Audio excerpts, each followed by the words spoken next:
Oi, gente. Eu tô aqui pra gente falar sobre o último assunto de ciências, certo? Que é a água. A gente sabe que a água ela é extremamente importante pra todo mundo, né? Porque a gente precisa da água pra beber, pra cozinhar, pra escovar os dentes, pra tomar banho. Então, é tão importante tanto pra hidratar o nosso corpo, como pra fazer atividades necessárias do dia a dia, né? Básicas, como escovar os dentes e beber e tomar banho. Então, a gente tem que pensar um pouquinho sobre como cuidar dessa água, certo? A gente tá cuidando direitinho? Tá evitando desperdício? Tá deixando a água limpa? Será que a água que a gente tá tomando é tratada? São cuidados que a gente precisa tomar para evitar doenças, para evitar problemas de saúde, para evitar que um dia chegue a gente a faltar água, certo? Então vamos lá. O nosso planeta, ele é conhecido como planeta água ou planeta azul, porque 70% do nosso planeta ele é coberto de água, certo? Como eu já tinha dito antes, e 30% são terra, plantações, entre outras coisas. Desses 70% de água que recobrem a terra, só 3% são potáveis, ou seja, a gente pode consumir, que são chamadas de água doce.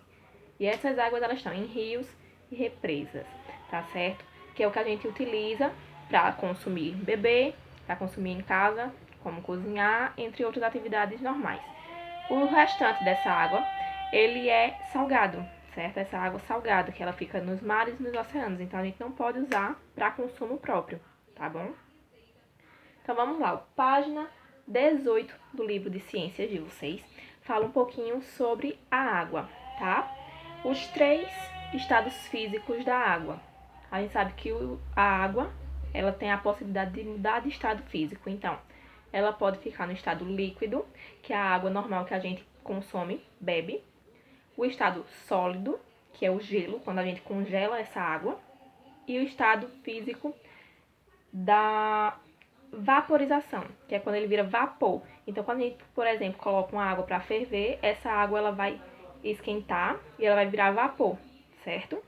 Então, aí ela vai sumir. A gente diz que ela some porque ela seca, mas aí ela vira vapor. Então, se você, por exemplo, botar uma água para ferver e tampar essa panela, você vai ver que em cima da tampa vai ficar cheia de gotículas de água, porque esse vapor vai subindo e como não tem como sair, ele se condensa novamente em cima, na água, tá? Na tampinha, viu?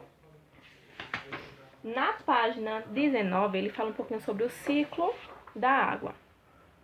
O ciclo da água ele vai se repetir sempre, porque as águas que ficam em rios, oceanos, praias, com o calor, quando aquece, ela evapora. Então, ela vai evaporando e vai subindo até as nuvens.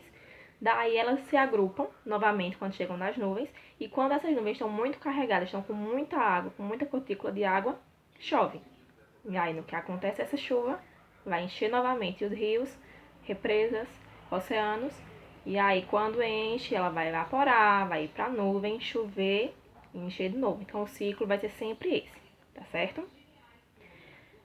Qualidade da água. A gente precisa falar um pouquinho sobre isso porque nem sempre a água que a gente consome ela é limpa, ela é potável, né? Às vezes a gente pega a água da chuva ou a água que chega pelos canos na nossa casa e ela às vezes está com um pozinho, está com uma sujeira, então nem sempre é potável, certo? Então é preciso ter muito cuidado porque nem toda água a gente pode utilizar. Então o que é que a gente pode fazer para evitar beber e consumir uma água suja? Uma das coisas que a gente pode fazer é pegar essa água e esquentar, né? Ferver. Porque a gente sabe que quando ferve a gente acaba matando os micróbios que ficam na água e aí isso ajuda a fazer com que a água seja potável, que a gente possa utilizar essa água sem correr risco de ser contaminado com alguma doença, tá bom? Tratamento da água, página 20. Essa água que chega na nossa casa pelos canos, pela Compesa, é uma água que ela fica em uma represa, tá certo? Guardadinha lá. E aí ela tem que passar por todo um tratamento até chegar na nossa casa. Esse tratamento ele vai separar um pouco dessa água, botar alguns produtos químicos para limpar essa água, tirar poeiras, tirar sujeiras, pedrinhas, resíduos que tem na água. Passa por todo esse tratamento, ela fica lá descansando para que o produto químico faça todo o seu processo para limpar e purificar essa água. Depois ela vai para um reservatório, onde fica guardadinha, e aí sim ela vai poder ir para nossa casa, certo? Porque depois de purificar essa água, a gente tem que esperar para realmente ver se ela tá limpa ou não, tá? Porque se essa água não estiver totalmente limpa, ela tem que passar por todo o processo novamente. E outra coisa que a gente também precisa ver: desperdício de água. A página de vocês de desperdício de água é um pouquinho mais à frente. Esse desperdício de água ele tem que ter muito cuidado, porque às vezes a gente usa um pouquinho de água e joga fora. Sobra um pouquinho de água e joga fora. E hoje a gente sabe que a gente só tem 3% de água doce que a gente pode usar, certo? Então se a gente ficar desperdiçando essa água, vai chegar um momento que a gente não vai ter água mais para usar, certo? Então o que é que a gente pode evitar, né? O que a gente pode fazer para não gastar tanta água? Ó, a gente pode fechar a torneira quando está escovando os dentes ou quando está tomando banho, que está se ensaboando. Pode fechar a torneira quando está lavando os pratos. Ao invés de usar mangueira para lavar o chão, o quintal ou o carro, a gente pode usar um balde com água, um paninho molhado. O que a gente pode fazer também? Usar a água de lavar roupa. Às vezes fica aquela água com sabão para limpar um quintal, para botar no banheiro. Ou então até para usar um pouquinho para regar as plantas se não tiver com sabão, né? Se for uma água que a gente usou para alguma outra coisa e restou para não jogar fora, a gente pode usar para fazer essas coisas. Então tem muitas ações que a gente precisa fazer que podem evitar esse desperdício e muitas vezes a gente nem pensa, né? Então vamos tomar cuidado para não ficar gastando água à toa.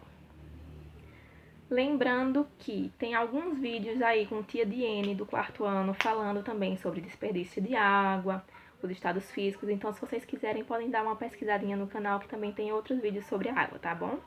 Lembrando de fazer os exercícios direitinho e qualquer coisa é só entrar em contato.